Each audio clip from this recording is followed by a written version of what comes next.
Hi, I'm Jim Gaffigan, and I'm going undercover on the internet. Can you believe it? Don't tell anyone, but it's actually me. Ow! Quora.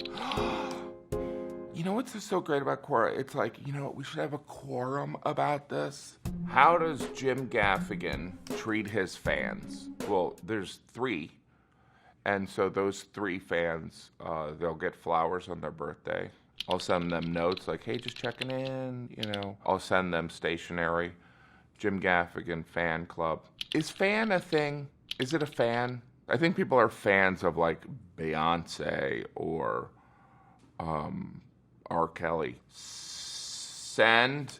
Should I take my 9-year-old child to see comedian Jim Gaffigan perform? Yeah, I would say that at my shows it is new material. So like if your 9-year-old only wants to hear old material, they might be disappointed. But there's plenty of kids that are very kind of sophisticated with their humor taste.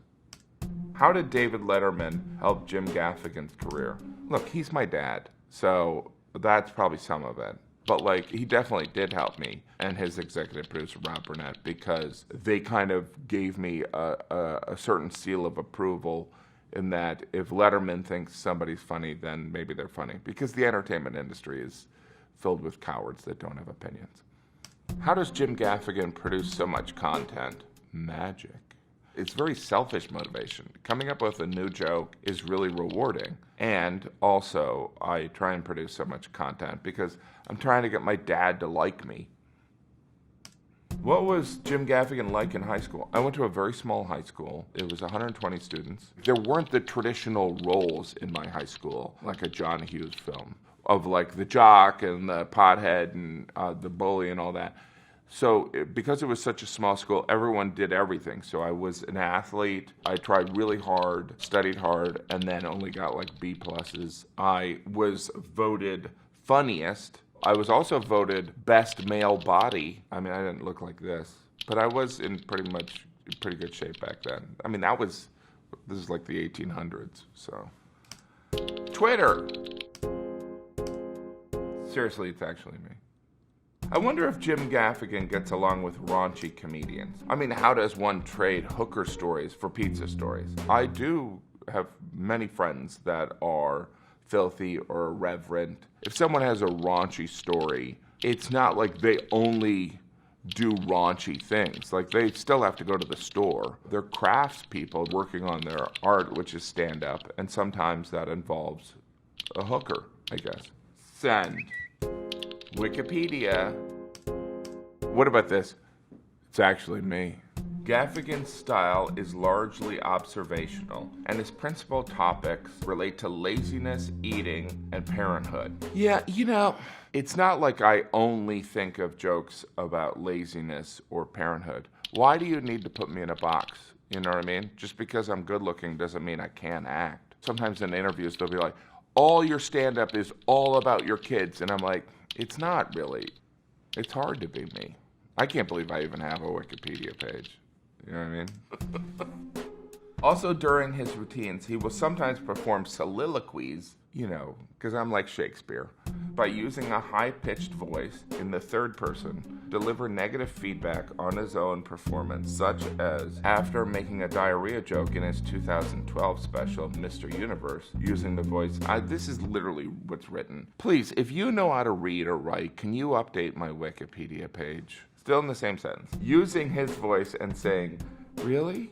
He's using diarrhea jokes? He calls that voice his connection with the audience. First of all, I don't call it my connection with the audience, but that's right. I call it my inside voice. I'm trying to vocalize what I believe an audience member might be thinking at the time. So if I'm talking about horses and I've done 6 minutes on that, I could speak for the audience and go like, that's gotta be the end of the horse jokes. I never even wanted to hear 2 minutes of horse jokes. So it makes them a participant in it. Submit. He is also regarded as a clean comic, using little profanity in his routines. I mean, that's just No comedian wants any other adjective except for funny. Clean comedian? Yeah. Am I clean compared to some of my friends? Yes. Am I good looking? Yes. And by the way, I would also say it's about authenticity. So we all have that friend that curses ridiculously unnecessary amounts, but it's authentic to them, or it's not authentic to me because Jesus told me not to. Next, as of June 2016, Gaffigan was the most popular comic on all of Pandora.com with over 647 million spins. 647 million? I don't even know if that's true. I mean, hopefully that's true. That's amazing. But like with streaming audio services, stand-up has changed so dramatically from when, I started. And, I know that, I have a special on Amazon and I have some specials on Netflix, but the streaming service, the audio streaming services are amazing at getting people exposed to your stand-up. Reddit.